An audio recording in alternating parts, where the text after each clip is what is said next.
সর্বপ্রথম মহান আল্লাহ পাক রব্বুল আলামিনের দরবারে শুকরিয়া আদায় করি যে মহান মালিক আমাদের প্রত্যেককে নির্দিষ্ট সময়ে মসজিদে আসার বসার কথা বলার আল্লাহ রাব্বুল আলামিনকে সিজদা করার সুযোগ করে দিয়েছেন।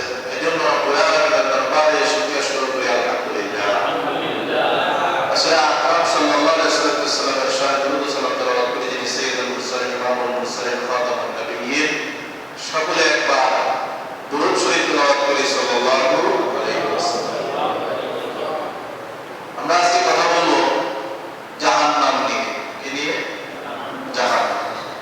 এটা আরবি শব্দ, যার অর্থ আমরা বাংলায় বলি দোজখ। আল্লাহ রাব্বুল আলামিনের হুকুম আহকাম পালন করলে, আল্লাহ রাব্বুল আলামিনের নির্দেশনা মেনে চললে এই জাহান্নাম থেকে মুক্তির ব্যবস্থা আছে, এছাড়া কোনো মুক্তির ব্যবস্থা নাই। জাহান্নাম এবং জান্নাত দুইটাই আল্লাহর পক্ষ থেকে বান্দার জন্য উপহার। যে যেভাবে কামাই করবে সে সেভাবেই তার প্রতিদান পাবে। সন্দেহ আছে? সন্দেহ নাই। যদিও আল্লাহ রাব্বুল আলামিন জান্নাতের 8টি দরজার ব্যবস্থা রেখেছেন, জাহান্নামের 7টি দরজার ব্যবস্থা রেখেছেন, এখান থেকে বোঝা যায় আল্লাহ রাব্বুল আলামিন বান্দার প্রতি অনেকটা দয়াবান। আল্লাহ নিজেই চায় না যে আসলে বান্দা জাহান্নামে যাক, কিন্তু এরপরে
নিয়ে ব্যস্ত, চিন্তিত, হাদিস খুঁজে কোথায় দোয়া আছে, কোন দোয়া পড়লে আমি এই সাপ থেকে নিয়ন্ত্রণ বা বেঁচে থাকা বা নিরাপদ থাকা ব্যবস্থা হবে, এই চিন্তা চেতনায় আমরা এটা নিয়ে ব্যস্ত। অথচ জাহান্নামে আল্লাহ রাসূল বলেন, মুসনাদ আহমদের হাদিস, যে আল্লাহ রাসূল বলতেছেন জাহান্নামের এক একটা সাপ হবে অজগরের মতো। একটা কামড় যদি কাউকে দেয় তার ব্যথা থাকবে 40 বছর পর্যন্ত। নাউযুবিল্লাহ। কত? 40 বছর। শুধু তাই নয়, এক একটা বিচ্ছু থাকবে, এগুলো আকারে সাইজে খচ্চরের মতো হবে, এত বড় বড়। একটা যদি কামড় দেয় কাউকে, সে 40 বছর পর্যন্ত ব্যথায় কাতরাতে থাকবে বলে নাউযুবিল্লাহ। খেয়াল করেন, তিরমিজির আরেকটি হাদিস আল্লাহ রাসূল সাল্লাল্লাহু আলাইহি ওয়াসাল্লাম বলেন, সাহাবায়ে-কেরামদেরকে আল্লাহ রাসূল বলতেছেন, তোমরা কি করো? আল্লাহ রাসূল সাহাবায়ে-কেরামদেরকে বলতেছেন, তোমরা জুব্বুল হুজুন থেকে পানাহ চাও। কোথা থেকে? কোথা থেকে? কথা বলেন, কোথা থেকে? জুব্বুল হুজুন থেকে পানাহ চাও। আল্লাহ রাসূলকে সাহাবায়ে-কেরাম প্রশ্ন করছে, কেন পানাহ চাইবো, কারণ কি? আল্লাহ রাসূল বলেন, এই জন্য পানাহ চাইবা কারণ জুব্বুল হুজুন থেকে জাহান্নাম নিজেই প্রতিদিন 400 বার আল্লাহর কাছে পানাহ চায়। আল্লাহু আকবার। কত? 400 বার প্রতিদিন আল্লাহ রাব্বুল আলামিনের কাছে পানাহ চায় এই জুব্বুল হুজুন থেকে জাহান্নাম নিজে। সাহাবারা প্রশ্ন করলো, এটা কি, এটা কোন জায়গায়? আল্লাহ রাসূল উত্তর দেয়, এটা হচ্ছে জাহান্নামের ভেতরের একটা ময়লা। এখানে এত ভয়াবহ শাস্তি হবে যে জাহান্নামের ভেতরেই শাস্তি হবে, এরপর জাহান্নাম প্রতিদিন আল্লাহর কাছে 400 বার পানাহ চায়। তো সাহাবারা জিজ্ঞাসা করছে, এখানে কাদেরকে ঢোকানো হবে? আল্লাহ রাসূল উত্তর দিলেন, তাদেরকে এর ভেতরে প্রবেশ করানো হবে যারা দুনিয়ার জমিনে লোক দেখানো ইবাদত করে। লোক দেখানো, এই সমস্যাটা এখন কম না বেশি? কথা বলে, কম না বেশি? শুধু বেশি না, অত্যধিক, অনেক বেশি। কথা ঠিক না? আমরা আল্লাহকে রাজি খুশি করার জন্য ইবাদত করি না, আমরা আল্লাহর সৃষ্টিকে রাজি খুশি করার জন্য যতটুকু ইবাদত করি।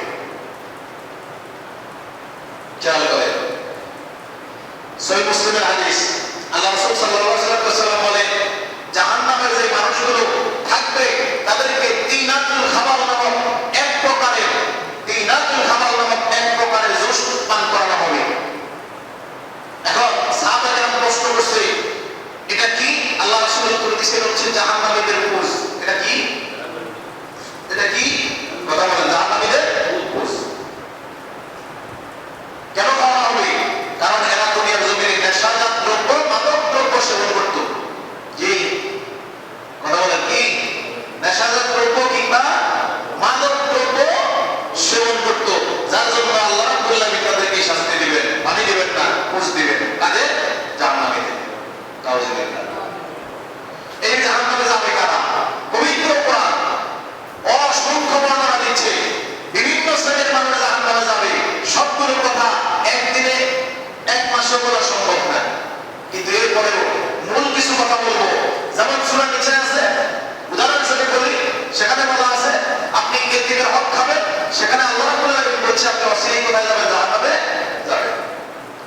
পিতামাতার হক নষ্ট করবেন, ভাই বোন আত্মীয়স্বজনের হক নষ্ট করবেন, কিংবা আল্লাহর হক নষ্ট করবেন, অথবা হারাম খাবেন, অথবা আল্লাহর নির্দেশনা মানবেন না, এমনি ভাবে যতগুলো অপরাধ করবেন, পিতামাতার অবাধ্য হবে, সবগুলোই কি? কোন স্ত্রী স্বামীর অবাধ্য হবে, অবাধ্য অবস্থায় মৃত্যুবরণ করবে, সেও জাহান্নামী। খেয়াল করেন, তাহলে অনেকগুলো পয়েন্ট আছে কিনা? আছে। আমরা কোন কথাগুলো বলবো?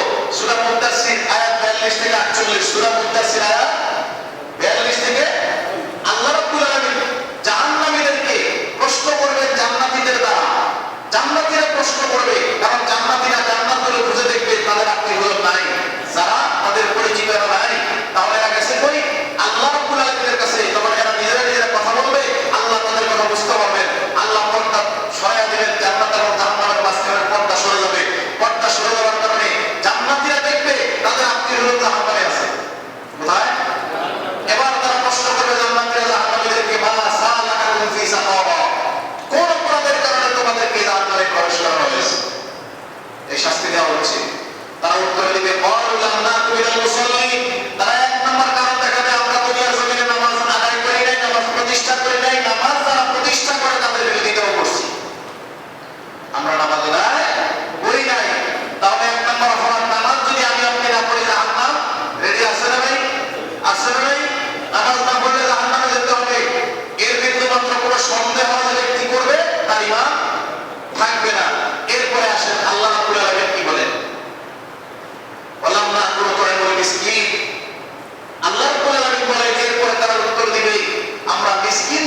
অসহায়দেরকে খাবার দেওয়ার উৎসাহ দিতাম না। তিন নম্বর কারণ, আমরা সুযোগ পেলেই, অবসর পেলেই আমরা বিভিন্ন ভাবে গীবত করতাম, অশ্লীল কথা বলতাম, ব্যয় করার কথা বলতাম, আমরা অহেতুক কথাবার্তা বলেই সময় কাটাতাম। 4 নম্বর কারণ কি? এবার বলতেছেন আমরা পরকাল দিবসকে অস্বীকার করতাম। কয়টা কারণ? এই 4টা কারণে যারা যাদের ভিতরে এই 4টা জ্ঞান থাকবে, শূন্যতা থাকবে, 4টা কাজ থাকবে, নামাজ পড়ে নাই, অসহায়কে খাবার দিতে উৎসাহ দেয় নাই, অশ্লীল কথাবার্তা বলে, এরপরে কি বলছে 4 নম্বরে পরকাল দিবসকে যারা অস্বীকার করে, এই 4 শ্রেণীর লোক জাহান্নামী। এখন আমার আপনার জীবনের সাথে মিলান, আসলেই কি আমরা জান্নাতি নাকি জাহান্নামী? কোন কাজ করতেছি আল্লাহ কি বলতেছেন? মিলালে দেখতে পাবেন যে আসলেই মূলত আমার আপনার ভিতরে কি নাই, জান্নাতের কোনো কাজ তেমন একটা খুঁজে পাওয়া যায়। মনে নাই আপনি বলেন হাত্তা তানাল ইয়াকিন, এভাবেই কিন্তু দুনিয়ায় আমরা এরকম করতে করতে একসময় মৃত্যু চলে আসছে। আল্লাহ ঘোষণা দিচ্ছে ফামা তানফাউহুম শাফাআতুশ শাফিঈন, আজকে কোনো সুপারিশকারীর সুপারিশ তোমাদের জন্য গ্রহণযোগ্য হবে না। সিদ্ধান্ত কার? সিদ্ধান্ত কার? আল্লাহ রাব্বুল আলামিনের সূরা বাকারা আয়াত নম্বর 39 আল্লাহ রাব্বুল আলামিন বলেন আল্লাযীনা কাফারু, আর যারা কুফরি করে, ওয়া কাযযাবু বিআয়াতিনা, আমি আল্লাহ রাব্বুল আলামিনের কালামে, আমি আল্লাহ রাব্বুল আলামিনের কোরআনে পাকের কিংবা কোন আয়াতের যদি কেউ অস্বীকার করে, উলাইকা আসহাবুন নার, সে হবে চিরস্থায়ী জাহান্নামী। কি হবে? সে হবে জাহান্নামের অধিবাসী, যেমন হুম ফিহা খালিদুন, চিরস্থায়ী। অর্থাৎ ওই ব্যক্তি আর জাহান্নাম থেকে বের হওয়ার কোনো চান্স আছে? আছে? সূরা নিসা আয়াত নম্বর 48, সূরা নিসা আয়াত নম্বর 116, এই দুইটা আয়াতের মধ্যে সিংহভাগ মিল, শেষে শুধুমাত্র আল্লাহ রাব্বুল আলামিন একটু পরিবর্তন করেছেন। 48 নম্বর আয়াতে আল্লাহ বলেছেন ইন্নাল্লাহা লা ইয়াগফিরু আন ইউশরাকা বিহি ওয়া ইয়াগফিরু মা দুনা যালিকা লিমান ইয়াশা। আল্লাহ বলেন নিশ্চয়ই আল্লাহ রাব্বুল আলামিন যারা শিরক করে আল্লাহ তাদেরকে মাফ করবেন না। ইন্নাল্লাহা লা, ইন্না নিশ্চয়ই গ্যারান্টি দিয়ে দিয়েছেন, ইন্নাল্লাহা লা ইয়াগফিরু আন ইউশরাকা বিহি, আল্লাহ রাব্বুল আলামিন যারা শিরক করে তাদেরকে কখনো মাফ করবেন, ওয়া ইয়াগফিরু মা দুনা যালিকা লিমান ইয়াশা, শুধুমাত্র এই শিরক ছাড়া আল্লাহ যে কোনো গুনাহ আল্লাহ মাফ করে দিবেন। ওয়া মান ইউশরিক বিল্লাহ, আর যে ব্যক্তি আল্লাহ রাব্বুল আলামিনের সাথে কোনো বস্তুর, কোনো ব্যক্তির, কোনো প্রাণীর, কোনো সৃষ্টির শিরক করে, আল্লাহ রাব্বুল আলামিন বললেন ফাকাদ ইফতারা ইসমান আযীমা, এই 48 নম্বর আয়াতে আল্লাহ বললেন সে ব্যক্তি সবচেয়ে বড় অপরাধ করছে। একই আয়াতে একই রকম প্রসঙ্গে সূরা নিসা 116 নম্বর আয়াতে শেষে আল্লাহ রাব্বুল আলামিন বলছেন ফাকাদ দাল্লা দালালান বাঈদা, সে হচ্ছে সুস্পষ্ট পথভ্রষ্ট।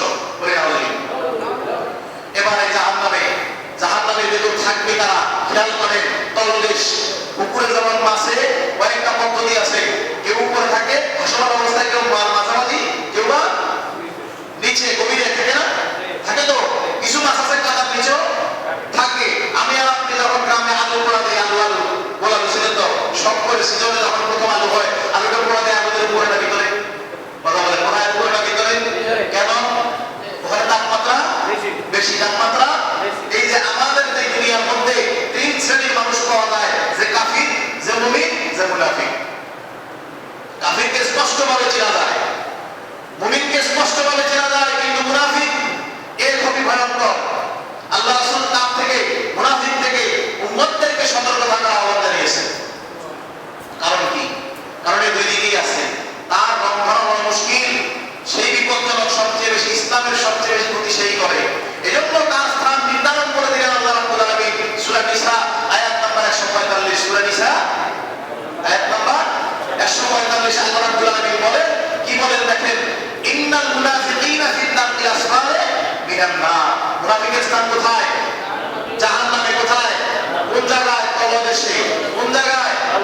কারণ যেখানে তাপমাত্রা যত বেশি তার স্থান সেখানে, কারণ সবচেয়ে বিপজ্জনক। কি সবচেয়ে? ইন্নাল মুনাফিকিনা ফিদ দারকিল আসফালি মিনান নার, আল্লাহ নিজে বললেন তার স্থান জাহান্নামের তলদেশ। ওয়ালাম তাজিদ লাহুম নাসীরা, আল্লাহ নিজে ঘোষণা দিলেন নবী এই মুনাফিকের জন্য কোনো সাহায্যকারী পাবেন না। তার মানে বোঝা গেল আল্লাহ কখনোই মুনাফিকের মুক্তির জন্য আল্লাহ সাহায্য করবে না। এই সমাজে আমরা যারা আছি, আমরা সবাই যদি সকাল থেকে সন্ধ্যা পর্যন্ত, তাহলে বোঝা যায় আমি আর আপনি মুনাফিকের অনেকগুলো কাজ করে ফেলছি। এখান থেকে সরে আসার দরকার আছে না নাই? আছে না নাই? তাহলে ঠিকানা হবে চিরস্থায়ী জাহান্নাম। খেয়াল করেন সহিহ বুখারী 1201 নম্বর হাদিস, মানে 1201 নম্বর হাদিস সহিহ বুখারী। মুগীরা রাদিয়াল্লাহু তাআলা হতে বর্ণিত, তিনি বলেন আল্লাহ রাসূল কি বলেছেন দেখেন, মান কাদাবা আলাইয়া মুতাআম্মিদান ফালইয়াতাবাওয়া মাকআদাহু মিনান নার। রাসূল বলছেন আমি নবীকে কিংবা আমি নবীর কোন বাণীকে কোন ব্যক্তি যদি মিথ্যা মনে করে, তাহলে সে কি করবে? তার স্থান জাহান্নামে বানিয়ে রেখেছে। বলে নাউযুবিল্লাহ। তার স্থানটা কোথায় রাখছে? জাহান্নাম করে গেল সে। তাহলে বোঝা গেল রাসূলের কোন সহিহ হাদিসকে কিংবা রাসূলের কোন কর্মকে, কথা, কাজ, পদ্ধতিকে, মৌন সম্মতিকে আমি আর আপনি যদি কেউ মিথ্যা প্রতিপন্ন করি, তাহলে আমার আর আপনার স্থান কোথায় চলে যাবে? বিশ্বাস হয় না? হয় না?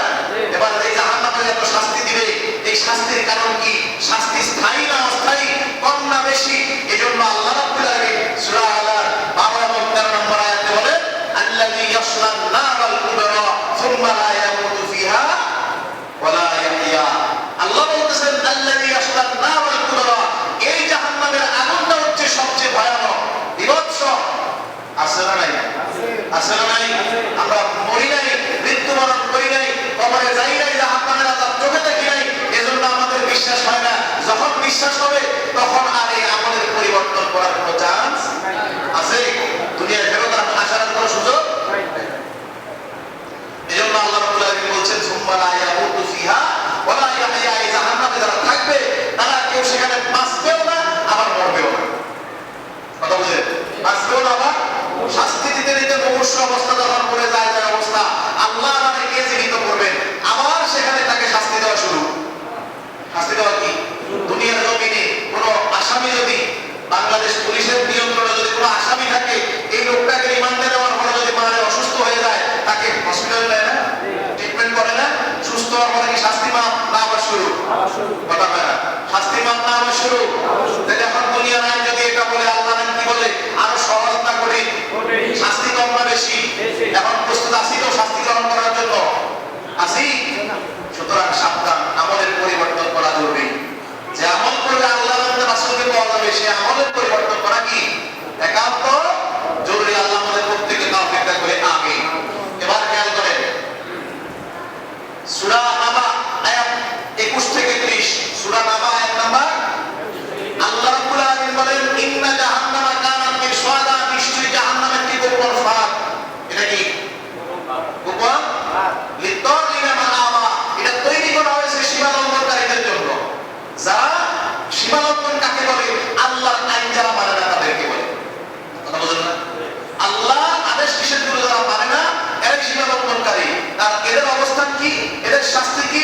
সরাসরি জাহান্নাম। সরাসরি কার কথা? আল্লাহ রাব্বুল আলামিনের কথা। কারণ কি? লাবিথিনা ফিহা আহকাবা। কার কথা? আল্লাহ রাব্বুল আলামিনের কথা। আল্লাহ বলতেছেন সেখানে এই মানুষগুলো যুগ যুগ ধরে থাকবে, জাহান্নামের অধিবাসী জিন কিংবা ইনসান যুগ যুগ ধরে সেখানে থাকবে। তাহলে সূরা আলার 13 নম্বর আয়াতের সাথে মিল আছে না নাই? আছে না নাই? এরপরে আল্লাহ বলেন লা ইয়াযুকুনা ফিহা মা'দান ওয়ালা শারাবা, ওখানে তাদের ঠান্ডা শীতল স্থানে রাখাও হবে না, এমনকি তাদেরকে ভালো মানের কোনো খাবার মানে পানীয় পান করানো হবে না। তাহলে কি করানো হবে? ইল্লা হামিমা ওয়া গাসসাকা। কোরআনে আল্লাহ বলেন তাদেরকে পান করানো হবে 1 নাম্বার হামিমা, মানে ফুটন্ত গরম পানি। দুনিয়ার সামান্য চায়ের লিটার একটু গরম যদি বেশি খাই, তাহলে জিহ্বা পোড়া যায়, ভেতরে আমাদের কণ্ঠনালী, এখানে ষড়যন্ত্রী, এটা পোড়া যায়, এটা আমাদের সহ্য করার ক্ষমতা নাই। কিন্তু দুনিয়ার ফুটন্ত পানি ছেড়ে ওই আমাদের ফুটন্ত কি কম না বেশি? তাপমাত্রা কম না বেশি? যেখানে এখান থেকে আরো 69 গুণ বেশি জাহান্নামের আগুনের তাপমাত্রা, মনে আছে তো? তাহলে ওই গরম পানি খাওয়া হবে, পাশাপাশি কি বলছে? ওয়াসাকা, মুস খাওয়া হবে। বলে নাউযুবিল্লাহ। কার কথা? কার কথা? আল্লাহ রাব্বুল আলামিনের কথা। তাহলে এবার খেয়াল করে দেখেন ইল্লা হামিমা ওয়া গাসসাকা জাযাআ ওয়াফাকা। আল্লাহ রাব্বুল আলামিন বলেন এগুলো তার প্রতি জুলুম করে দেওয়া হবে না, তাকে এটা দেওয়া হবে তার প্রতিদান। সে যা করে আসছে দুনিয়ায়, তার প্রতিদান সে কি পাবে? তার প্রতিদান কিসে পাবে? কথা বলেন না কেন? তার প্রতিদান কি? যা করে যাবে দুনিয়ায়, এখান থেকে সেটাই আমি আপনি কি কথা বলেন, সেটাই আমি আপনি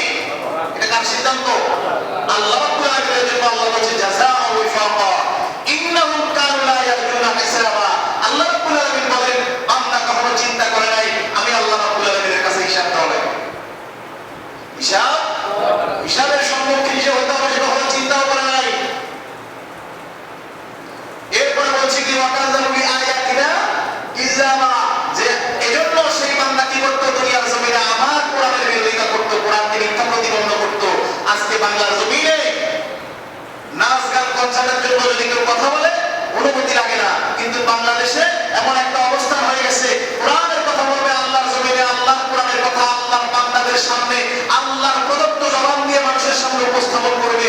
সেখানেও দেখা যায় বাংলাদেশের বিভিন্ন অঞ্চলে বিভিন্ন জায়গায় সেখানে কি লাগে? অনুমতি। তাহলে বোঝা গেল কি, যেই মাহফিলে যেই বক্তার আলোচনায় মাহফিল করার জন্য অনুমতি লাগে, বুঝতে হবে ওই সময়ে ওই বক্তা ওই মুফাসসির কোরআনের সঠিক কথাটা তুলে ধরেন, এজন্যই তার মাহফিলে বাধা। এজন্য তার মাহফিলে কি বাধা আছে না নাই? আছে না নাই? খেয়াল করেন। এই জন্য তার উপরে কি হবে? জাহান্নাম। তার উপরটা কি হবে? এবার জাহান্নামের খাদ্য তো বিভিন্ন রকম শুনলেন, এবার দেখেন তো আরেকটা খাদ্য দিবে আল্লাহ রাব্বুল আলামিন জাহান্নামীদেরকে।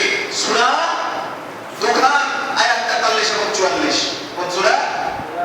সূরা দুখান আয়াত নাম্বার 43 44।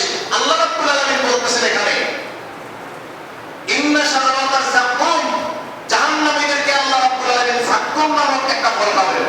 কি খাওয়াবেন? এটা গাছ, ফল গাছ। এই গাছটা কণ্ঠকাকীর্ণ, পুরোটাই কাটা। এটা খাওয়াবে, যখন খাওয়ানো শুরু করবে মুখে দিবে তো নাড়িভুড়ি যেন ভেঙে যায়, এতটাই যন্ত্রণা, এতটাই নিকট, শাস্তির উপক্রম। কিন্তু এরপরেও এটা থেকে রক্ষা পাওয়ার কোনো সুযোগ কথা বলেন আছে? কেন নাই? কারণ এটা আল্লাহর সিদ্ধান্ত। আমি আপনি অপরাধ করে গেছি, আমাকে আপনাকে কি দিবে? যাকুম নামক গাছ খাওয়ানো হবে। কেন? কারণ কি? পরের আয়াতে আল্লাহ বলতেছেন তুআমুল আযীম, আল্লাহ বলতেছেন এটা তৈরি করাই হয়েছে অপরাধীদের জন্য। এটা কার জন্য তৈরি করা হয়েছে? কার জন্য? এখন সে অপরাধের তালিকা আমরা আসি না নাই? আসি তো। এখান থেকে বেরিয়ে আসা লাগবে কি লাগবে না? লাগবে কি লাগবে না? লাগবে। খেয়াল করেন, দুনিয়ার মানুষ কোনো কার্যসিদ্ধির জন্য মানুষকে ঘুরে দেয়, তাই না? জাহান্নাম থেকে বাঁচার জন্য ঘুষের কোনো ব্যবস্থা আছে? আছে? আজ পর্যন্ত কেউ বলতে পারবে? সূরা মাইদা আয়াত 36 এবং 37, অর্থাৎ 36 এবং 37 নম্বর আয়াত। আল্লাহ রাব্বুল আলামিন বলেন, ইন্নাল্লাযীনা কাফারু, আর যারা অস্বীকার করে। এখানে কাফারু বলতে, পবিত্র কোরআনে কাফারু বলতে মানে যারা কুফরি করে বা অবাধ্য করে বা অস্বীকার করে, অথবা যারা পবিত্র কোরআনকে মানে না। এরা মুনাফিক হইতে পারে, এরা মুশরিক হইতে পারে, এরা কাফির হইতে পারে, এরা যে কোনো চিন্তা চেতনা হইতে, তবে ঈমানদার নয়। তবে কি নয়? আল্লাহ এর জন্য তাদেরকে বলতেছেন, ইন্নাল্লাযীনা কাফারু লাউ আন্না লাহুম মা ফিল আরদি জামিআ। আল্লাহ রাব্বুল আলামিন নিজে বলতেছেন, নিশ্চয়ই যারা কুফরি করে তারা যদি এই আসমানের নিচে জমিনের উপরে যা কিছু আছে এগুলো আল্লাহকে দেয়। এগুলো কি দেয়? যদিও দেওয়ার ক্ষমতা কারো নাই, কিন্তু আল্লাহ বলতেছেন আসমানের নিচে জমিনের উপরে যা আছে তারা যদি সবকিছু আমাকে দেয়। ওয়া মিসলাহু মাআহু, শুধু তাই নয়, এতটুকু না, এর সমপরিমাণ আরো এতটুকু দেয়। কয়টা বললো? ডাবল না? কি যা আছে তা যদি দেয়, অথবা এর সাথে আরো যা আছে এর সমপরিমাণও দেয়। ওয়া মিসলাহু মাআহু, আল্লাহ বলেন লিয়াফতাদু বিহি মিন আযাবি ইয়াউমিল কিয়ামা, জাহান্নামের আগুন থেকে রক্ষা পাওয়ার জন্য যদি আল্লাহকে মুক্তিপণ হিসেবে দেয়। কে ঘোষণা দিচ্ছেন? আল্লাহ। সূরা মাইদা আয়াত নাম্বার 36। আল্লাহ বলতেছেন যারা কুফরি করে, আমি আল্লাহর আইন মানে না, দুনিয়ার যা কিছু আছে সবকিছু, অথবা এর সাথে আরো যদি সমপরিমাণ বস্তু নিয়ে আগে আল্লাহকে মুক্তিপণ হিসেবে দেয়। কিসের মুক্তিপণ? জাহান্নামের আযাবের মুক্তিপণ হিসেবে যদি দেয়, আল্লাহ বলেন মা তুকবিলা মিনহুম, আল্লাহ রাব্বুল আলামিন সেগুলো গ্রহণ করবে না। সরাসরি স্পষ্ট সিদ্ধান্ত, আল্লাহ রাব্বুল আলামিন সেগুলো গ্রহণ করবে না। তাহলে তাদের জন্য কি থাকবে? ওয়ালাহুম আযাবুল আলীম, ওই ব্যক্তিদের জন্য থাকবে যন্ত্রণাদায়ক শাস্তি। কি থাকবে? যন্ত্রণাদায়ক শাস্তি। এবার আসল কথায়, আল্লাহ তাদেরকে শাস্তি দিল কিংবা দিবে। পরের আয়াতে আল্লাহ কি বলেন? 37 নম্বর আয়াতে, ইউরিদুনা আন ইয়াখরুজু মিনান নার, এই লোকগুলো চাইবে জাহান্নামের আগুন থেকে বেরিয়ে যেতে। শাস্তি যেহেতু জাহান্নাম দিছে, এখন তারা চাইবে কি? কথা বলে, জাহান্নামের আগুন থেকে বেরিয়ে যাইতে চাইবে না? চাইবে তো? চাইবে। খেয়াল করে নেবা। তা আল্লাহ রাব্বুল আলামিন বলতেছে যে এরা জাহান্নামের আগুন থেকে বেরিয়ে যেতে চাইবে। এবার আল্লাহ রাব্বুল আলামিন বলেন ওমা হুম বিখারিজিনা মিনহা, কিন্তু তারা সেখান থেকে বের হতে পারবে না। বের হওয়ার কোনো চান্স নাই। কেন নাই? আল্লাহ বলেন ওয়ালাহুম আযাবুন মুকিম, তাদের জন্য চিরস্থায়ী শাস্তির ব্যবস্থা আল্লাহ করে দিয়েছেন, যার জন্য বের হওয়ার কোনো চান্স নাই। সূরা হুমাযা আয়াত নাম্বার 9, একবারে শেষের আয়াত, ফি আমাদিন মুমাদ্দাদা, আয়াতটা পরিচিত না? এই আয়াতটা কেন নাযিল হলো আল্লাহ রাব্বুল আলামিন খেয়াল করেন। এই আয়াতটা আল্লাহ রাব্বুল আলামিন আয়াতে বোঝাতে চাচ্ছেন আমাকে আপনাকে সকলকে জগৎবাসীকে যে বান্দাকে যখন জাহান্নামে দিয়ে দেব, এই বান্দা উঠে আসার চেষ্টা করবে, বেরিয়ে যাওয়ার চেষ্টা করবে, জাহান্নামে থাকতে রাজি না, জাহান্নামে থাকতে সে রাজি না, এজন্য বেরিয়ে যেতে চাইবে, তখন জাহান্নাম থেকে বেরিয়ে না আসতে পারে। এখন জাহান্নাম থেকে বের হওয়ার জন্য একটা সুবর্ণ সুযোগ, সেটা কি? সেটা হচ্ছে আমি আপনি জান্নাতের কাজ করা, নাকি বলেন? আল্লাহর আদেশ কিসের? কমন একটা ভুল আমি আর আপনি করি, আমরা সর্বদা কমন একটা ভুল করি, কমন একটা অপরাধ করি যেটা আমরা অনেকেও জানি না। সহিহ বুখারী 5787 নম্বর হাদিস, সহিহ বুখারী 5787 নম্বর হাদিস। আনা আবি হুরায়রা রাদিয়াল্লাহু তাআলা আনহু আনিন নবী সাল্লাল্লাহু আলাইহি ওয়াসাল্লাম, হযরত আবু হুরায়রা বলেন যে আমি নবী থেকে হাদিসটা বর্ণনা করছি, বলা আল্লাহ রাসূল নিজে বলছেন, কি বলছেন? মা আসফালা মিনাল কারাবিন মিনাল ইরাদ ফাফিন্না, যে ব্যক্তি টাকনুর নিচে কাপড় পরিধান করবে, কোন জায়গায়? যে ব্যক্তি টাকনুর নিচে কাপড় পরিধান করবে, হোক সেটা প্যান্ট, হোক সেটা পাজামা, হোক সেটা লুঙ্গি, সে যেটাই হোক না কেন, এটা পুরুষের জন্য, আবার নারীর জন্য না, পুরুষের জন্য। যে পুরুষ টাকনুর নিচে কি করবে? কাপড় পরিধান করবে, আল্লাহ রাসূল সাল্লাল্লাহু আলাইহি ওয়াসাল্লাম এই হাদিসে বলেছেন তার ওই অংশটাই জাহান্নামে চলে যাবে। এটা আসতে নাউজুবিল্লাহ, কি ঘুমোনি কোন ঘুমি আছেন? তার নাউজুবিল্লাহ বলতে অসুবিধা নেই, নাউজুবিল্লাহ জোরে বলি না। এটা অপরাধটা আমাদের মধ্যে কমন, বিশেষ করে যারা রেডিমেড প্যান্ট কিনে, পাজামা কিনে, এরা কিন্তু কমন এটাকে কাটতে চায় না, শুরু করতে চায় না, কিন্তু আপনি সেটা কিনেও কিন্তু ইচ্ছে করলে টাকুর উপর পর্যন্ত মাপ দিয়ে কেটে ফেলতে পারেন, কোনো অসুবিধা আছে কিনা? নাই। সুতরাং সাবধান, এখান থেকে আমাদের বেরিয়ে আসতে হবে, আসতে হবে কিনা? এবার দেখেন জাহান্নাম থেকে মুক্তির জন্য আপনি কি করবেন? আপনি জাহান্নামের জন্য মুক্তির জন্য আমাদেরকে কি করা উচিত? আল্লাহ কোরআনে এটা বলে দিয়েছেন, সূরা ফুরকান আয়াত নাম্বার 65 এবং 66। সূরা ফুরকান আয়াত নাম্বার 65 এবং আল্লাহ রাব্বুল আলামিন বলেন, কি বলেন? রব্বানা সিরফ আন্না আযাবা জাহান্নাম ইন্না আযাবাহা কানা গরামা ইন্নাহা সাআত মুস্তাকাররা ওয়া মুকামা। সুবহানাল্লাহ। আল্লাহ বলেন, রব্বানা সিরফ আন্না আযাবা জাহান্নাম, বান্দা আল্লাহ রাব্বুল আলামিনের কাছে প্রার্থনা করে বলো, আল্লাহ জাহান্নামের আগুন থেকে আমাকে মুক্তি দাও। ইন্না আযাবাহা কানা গরামা, কারণ এটা সবচেয়ে ভয়ানক শাস্তি। এটা কি? সবচেয়ে ভয়ানক শাস্তি। শুধু তাই, এটা চিরস্থায়ীও। এটা কি? চিরস্থায়ী। ইন্নাহা কানাত মুস্তাকাররা ওয়া মুকামা, এটা সবচেয়ে নিকৃষ্ট আবাসস্থল, যেখানে মানুষ থাকবে এই পরিবেশে থাকার মতো কেউ। সূরা আল ইমরান 16 নম্বর আয়াত, আল্লাহ রাব্বুল আলামিন বললেন, রব্বানা ইন্নানা আমান্না ফাগফির লানা যুনুবানা ওয়া কিনা আযাবান নার। আল্লাহ রাব্বুল আলামিন বললেন, বান্দা বলো, রব্বানা ইন্নানা আমান্না, হে আল্লাহ আমি তোমার প্রতি ঈমান এনেছি। কি করছি? ঈমান এনেছি। ফাগফির লানা যুনুবানা, সুতরাং আমার গুনাহগুলো মাফ করে দাও। ওরে আমি আমার গুনাহগুলো কি করো? মাফ করে দাও। ওয়া কিনা আযাবান নার, জাহান্নামের আগুন থেকে আমাকে কি দাও? মুক্তি। কার সিদ্ধান্ত? আল্লাহ শিখিয়ে দিচ্ছেন, বান্দা এইভাবে দোয়া করো। এবার আসেন তো দেখি আরেকটা হাদিস কি বলে, আবু দাউদের 5079 নম্বর হাদিস, সূরা আবু দাউদ হাদিস নাম্বার 5079। 5000 কি বলে দেখেন, আল্লাহ রাসূল সাল্লাল্লাহু আলাইহি ওয়াসাল্লাম, যদি কোনো ব্যক্তি ফজরের পরে 7 বার পড়ে আল্লাহুম্মা আজিরনি মিনান নার, বাবা আমরা অনেকেই পড়ি, তবে একটু শুদ্ধভাবে পড়ার চেষ্টা করবেন, সময় কম থাকে এজন্য তাড়াহুড়া করে পড়ি, ভুল পড়লেই তো গুনাহ। আল্লাহ রাসূল বলেন, 7 বার কোনো ব্যক্তি ফজরের পরে যদি আল্লাহুম্মা আজিরনি মিনান নার পড়ে, তাহলে ওই ব্যক্তি যদি সন্ধ্যা হওয়ার আগে মারা যায়, কোন সময়? মানে মাগরিবের আযানের আগে যদি সে ব্যক্তি, এই যে একটা দিন সে ব্যক্তি জীবিত রইল, এর ভিতরে যে কোনো সময় যদি সে মারা যায়, আল্লাহ রাসূল স্পষ্ট বলেন ওই ব্যক্তিকে জাহান্নামের আগুন স্পর্শ করবে না।